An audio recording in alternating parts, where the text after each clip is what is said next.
മുഖ്യമന്ത്രി ഇന്റർവ്യൂ അല്ലേ കൊടുക്കുന്നത്, നിങ്ങൾ ഇതുപോലെ കാണുന്നില്ലല്ലോ. നിങ്ങൾ ചോദിക്കുന്ന എല്ലാ ചോദ്യത്തിനും ഞാനല്ലേ രാവിലെ ഉത്തരം പറയണം എല്ലാ ദിവസവും. മുഖ്യമന്ത്രി ഓൾ ഇന്ത്യ റേഡിയോ അല്ലേ? അല്ല, മുഖ്യമന്ത്രി ഓൾ ഇന്ത്യ റേഡിയോ ആണ്. അങ്ങോട്ട് മാത്രമേ പറയുള്ളൂ, അങ്ങോട്ട് ചോദിക്കാൻ. റേഡിയോ കേൾക്കുമ്പോൾ അങ്ങോട്ട് ചോദിക്കാൻ പറ്റില്ലല്ലോ. ഓൾ ഇന്ത്യ റേഡിയോ അല്ലേ? നമ്മൾ അങ്ങനെയല്ലല്ലോ. എല്ലാ ദിവസവും വന്ന് നിങ്ങൾ ചോദിക്കുന്ന എല്ലാ ചോദ്യത്തിനും കുത്തിത്തിരിപ്പ് ചോദ്യത്തിനൊക്കെ ഞാൻ മറുപടി പറയല്ലേ. പ്രതിപക്ഷം പറയുന്ന ഒരു ഡീൽ ഉണ്ടെങ്കിൽ സ്വാഭാവികമായും മഞ്ചേശ്വരത്ത് ഷാനവാസ് പാദൂരിനെ സ്ഥാനാർത്ഥിയാക്കുക. അവിടെ ജയാനന്ദയാണ് ഇപ്പൊ സീറ്റ് സ്ഥാനാർത്ഥിയാക്കിയത്. നിങ്ങൾ ജയാനന്ദ പാർട്ടിയിൽ കലാപമാണ് ജയാനന്ദ സ്ഥാനാർത്ഥിയാക്കിയിട്ട്. പാർട്ടിക്ക് പോലും സ്വീകാര്യത ഇല്ലാത്ത ഒരാളെ സ്ഥാനാർത്ഥിയാക്കി. അതാണ് അവിടുത്തെ കളി. പല സ്ഥലത്തും പല രീതിയാണ്. പാർട്ടിക്ക് പോലും സ്വീകാര്യത ഇല്ലാത്ത ആളെ നിങ്ങൾ ഈ കോന്നിയിലെ റാന്നിയിലേക്ക് എന്താ കേസ്? റാന്നിയിലെ 2020 അത് ഞങ്ങൾ ജയിക്കുന്ന സീറ്റില്ല. ആരായിട്ട് ധാരണ? ഞാൻ പിന്നെ CPM ആയിട്ട് ധാരണ.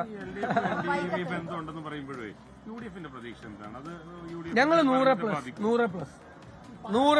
നിങ്ങൾ നോക്കിക്കോ. ഞാൻ ഇതിനു മുമ്പല്ല എല്ലാ പ്രവചനങ്ങളും നടത്തിയപ്പോൾ നിങ്ങൾ ഉള്ളിലെങ്കിലും ചിരിച്ചിട്ടുണ്ട്.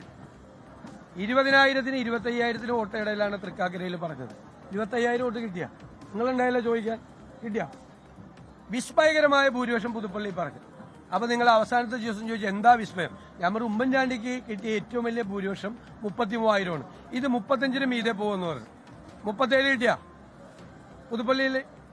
പാലക്കാട് എന്താ പറഞ്ഞത്? 15,000 കിട്ടേണ്ടത്.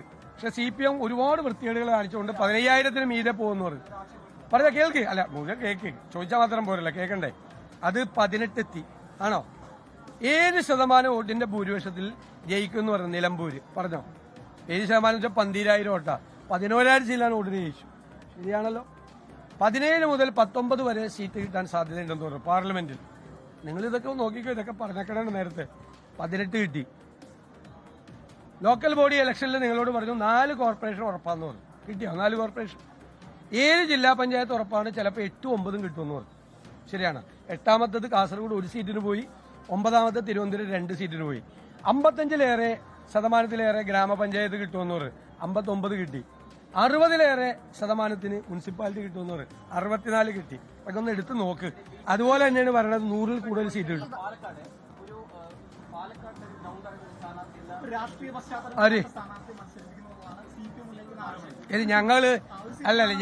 ഞാൻ ചോദിക്കട്ടെ, ആ മുകേഷിനെ കൊല്ലത്ത് മത്സരിപ്പിച്ചപ്പോ എന്തൊരു രാഷ്ട്രീയ പശ്ചാത്തലമായിരുന്നു? അല്ലല്ല കേട്ടോ, കേൾക്ക്. ഇതൊക്കെ ഇങ്ങോട്ട് ചോദിക്കുമ്പോ അങ്ങോട്ടും കൂടി കിട്ടുമെന്ന് ആലോചിക്കണം. മുകേഷിനെ അവിടെ മത്സരിപ്പിച്ചപ്പോ എന്തൊരു രാഷ്ട്രീയ പശ്ചാത്തലമായിരുന്നു? മുകേഷ് അവിടുത്തെ മറ്റേ ലോക്കൽ കമ്മിറ്റി സെക്രട്ടറി ആയിരുന്നല്ല. ചുമ്മാ ഇരിക്കാൻ പറ.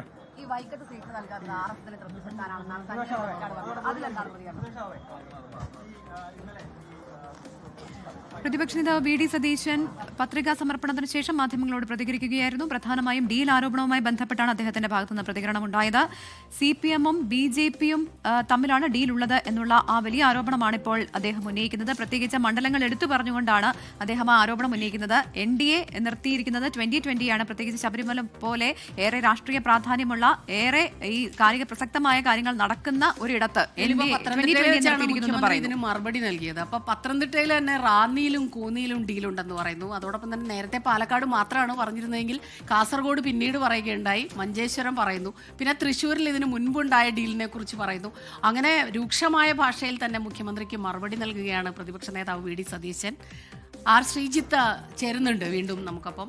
ശ്രീജിത്ത് ഇത് കേട്ട് കാണുമല്ലോ അല്ലെ? പ്രതിപക്ഷ നേതാവിന്റെ പുതിയ ഡീൽ ആരോപണങ്ങൾ കൂടുതൽ മണ്ഡലങ്ങളിൽ, അദ്ദേഹം പറയുന്ന 10 മണ്ഡലങ്ങളിലോളം ഇതുപോലെയുള്ള ഡീൽ ഉണ്ടെന്നാണ് പറയുന്നത്. അതോടൊപ്പം തന്നെ തിരുവനന്തപുരത്തെ പത്രികാ സമർപ്പണം ഇന്നിപ്പോൾ പ്രധാനമായും തിരുവനന്തപുരം സെൻട്രലിൽ സ്ഥാനാർത്ഥി പത്രിക സമർപ്പിച്ചിട്ടുണ്ട്. ഇതോടൊപ്പം സ്ഥാനാർത്ഥികളുടെ പത്രികാ സമർപ്പണത്തെക്കുറിച്ചുള്ള വിവരങ്ങൾ കൂടി പറയും.